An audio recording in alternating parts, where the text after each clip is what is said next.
Tuesday night is pool league, and I play on the Old Oak team. I always carpool with my buddy Jack Parker.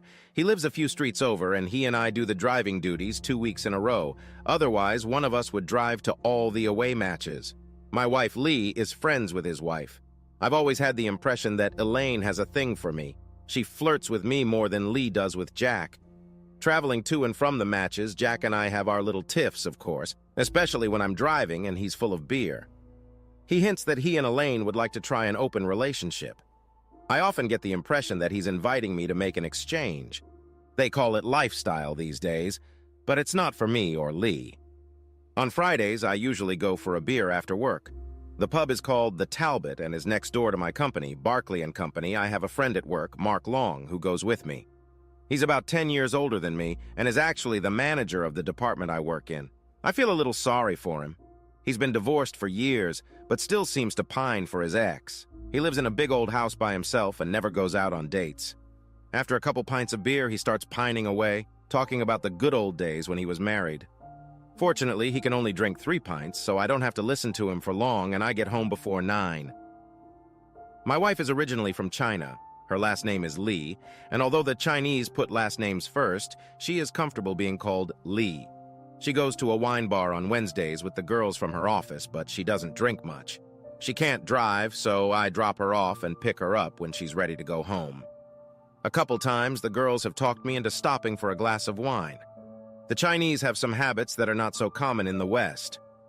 I shower in the morning, and Lee showers immediately after coming home. If we are not expecting anyone, she puts on night clothes. She treats her sleep clothes more like house clothes, and would happily go in pajamas and slippers to the corner store if I'd let her, although she will wear a robe if her nightgown is too revealing. I often catch her cooking dinner in a sexy nightie.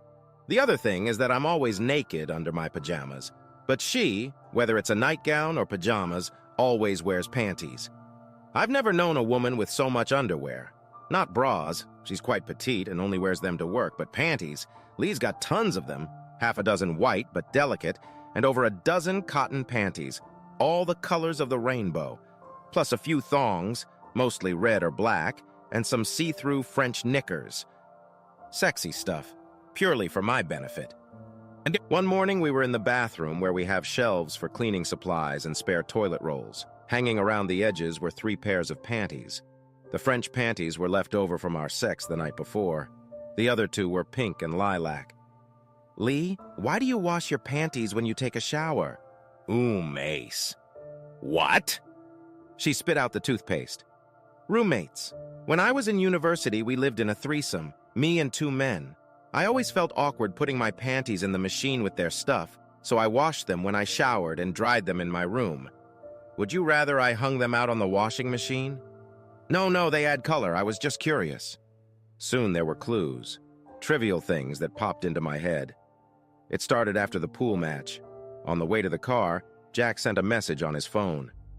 "You do this every time we play. Who are you texting?" "Elaine. I do it after every match. I send an OMW. "What's an OMW?" "On my way." The next week I was driving. White Hart is the furthest stadium from us. 2 games turned into a safety battle and we finished late. He sent his message while we were in the car. I couldn't see it, but it was definitely 3 quick emails. It meant nothing until the following Saturday. Lee and I were at the supermarket, and Lee was waiting for fresh fish to be weighed and cleaned. "Playboys!" Elaine accused. "Where did you and Jack go last Tuesday, Neil?" "Oh, hi, Elaine." I explained why we were late. "Jack was supposed to call me. I was waiting." I frowned. It didn't make sense. He texted her. The following Friday, I had drinks with Mark. Before I left, I stopped at Gentleman's. On the way out, I stopped to chat with a coworker and looked back at Mark. He was sending a message on his phone. It looked like 3 letters. Walking home, I thought, if he lives alone, who is he texting? It was pool night again, and Lee and I were having dinner. I had already changed into jeans and a sweater. She was wearing a towel robe over a sheer nightgown.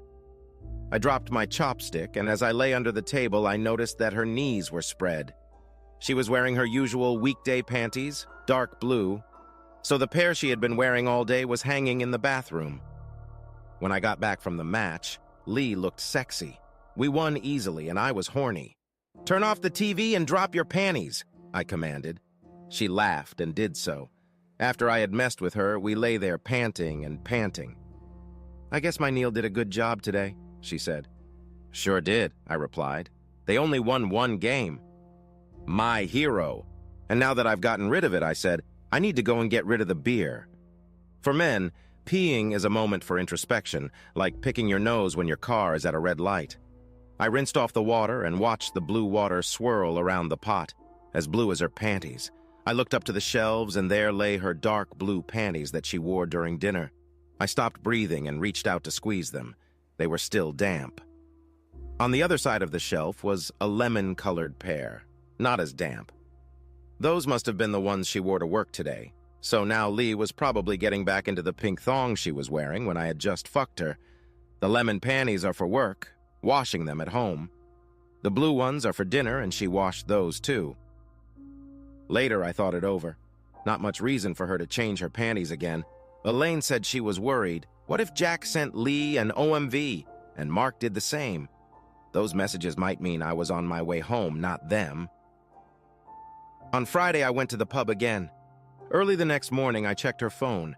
There was an OMW sent as I was leaving the Talbot. After Lee got up, the message was deleted. On Tuesday, I called Jack. "Is it okay if I drive today?" "Sure, why do you want to drive offline?" "I'm thinking of selling the Mondeo. There's a guy in Oak who wants to look at it." We had a pint each and watched the wagoners arrive.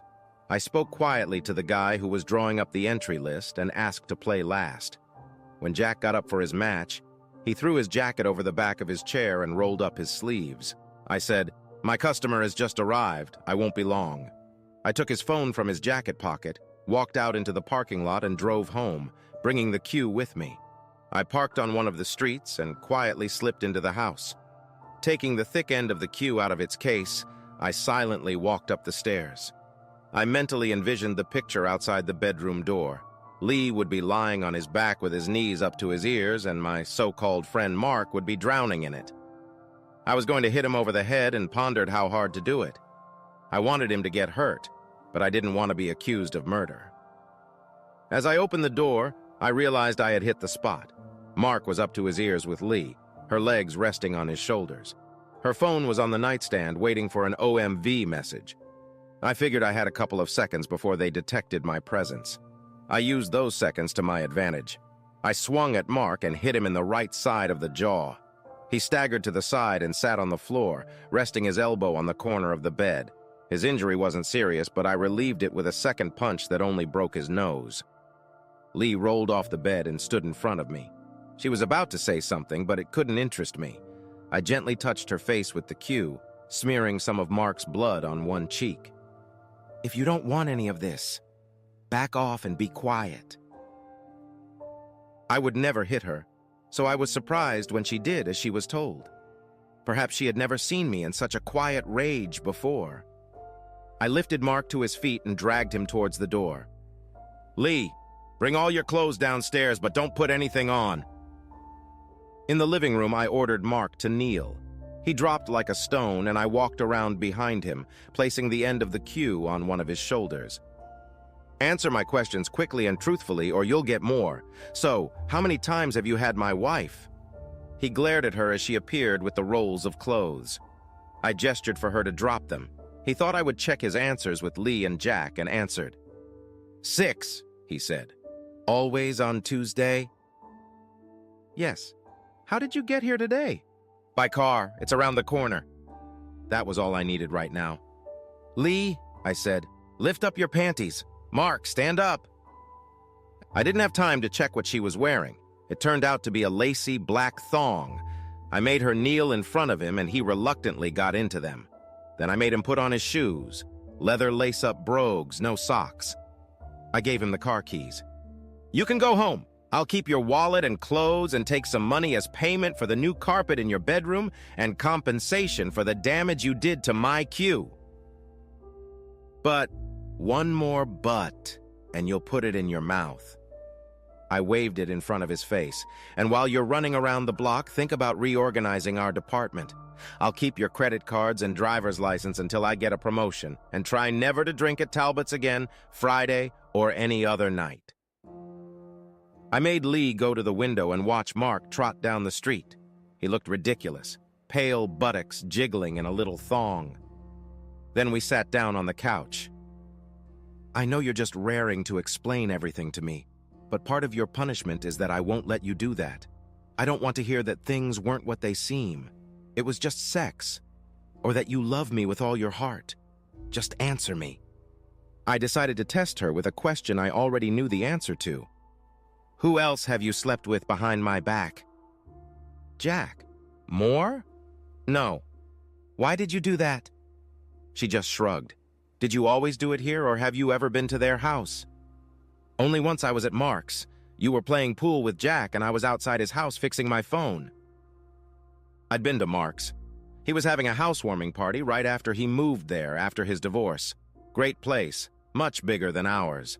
Now the next part of my plan was starting to emerge, but for now I just had to wait. Jack wouldn't keep me waiting long. Not 20 minutes later, a cab pulled up in front of the house. You can go and let him in, I said to the still naked Lee. Don't try to cover yourself, just bring him here. I heard him exclaim, Lee!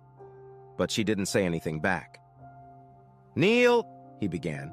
Shut up, replied I. Go up to the bedroom. You know where it is. And when you've had a good look around, come back here. I heard him say, Jesus, before turning back. Did you see the blood? He nodded. Did you kill him? He asked. Probably, I grinned. Oh my God. He buried his face in his hands. Now, unless you want to spill some of your own blood, I suggest you answer my questions.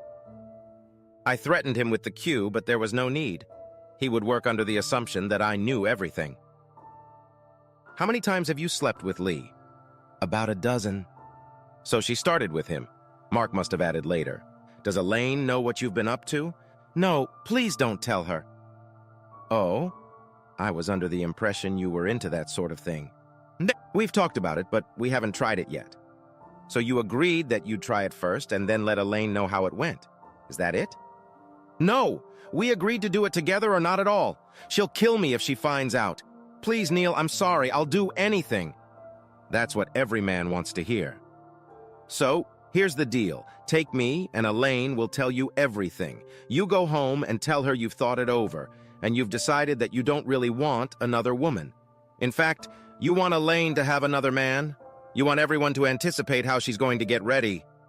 You know, stockings, lube, and so on. You want to watch her leave the house, not knowing if she'll be back this night or the next morning. You'll be turned on by her telling you all her dirty deeds, and tell her that the man she should start with is me. She'll ask what Lee thinks of all this. She will. I looked at Lee. Tell her that we've had some difficulties and we've been spending some time apart. Nothing serious. Maybe we'll get back together, but right now I'm living here alone and would love some female company. You don't know what the problem is, and you don't know where Lee is staying, but Elaine should talk to Lee tomorrow and she'll confirm everything I've said. She'll say she'd be glad to have Elaine keep me company while we sort things out. Okay. If you can't convince her to start sleeping with me soon, it'll be a divorce for you, with all that entails. Strictly speaking, half of what that entails. In the meantime, I continued, remove yourself from the pool league. I'll explain that I had a family emergency tonight, but I'll be back. Okay. Then you'd better head home. Here's your phone. Get dressed. Meet me tomorrow night at the Oak and let me know if Elaine agrees. As he left, I turned to Lee. You've been very quiet during all of this. Rest assured, it was absolutely the right thing to do. Keep doing what I say and you'll come out of this unscathed. We'll be separated for a while. I don't know exactly how long. It depends on how I'm feeling and what's going on with Elaine. Go upstairs and get dressed. Then pack enough stuff to last, say, 2 weeks. 2 weeks? Where am I going? While you pack, I'll sort out the accommodation. Don't worry, we'll keep in touch. I'll change all the locks. But if you need more stuff, you can come anytime, if you give me a heads up. While she was upstairs, I called Mark. He too agreed to my instructions. She came back with a large suitcase that looked like she had been packing for a month, which was fine. I didn't know if I wanted her back yet. I called you a cab. Where am I going? To Mark's. He's got a place. Go and kiss his broken nose better, or anything else that hurts. I don't care what you do to him. I want to stay here. Tough. You got what you wanted, now it's my turn. The cab honked its horn. Lend me your phone for a minute. Before returning it to her, I sent Mark a text. OMW.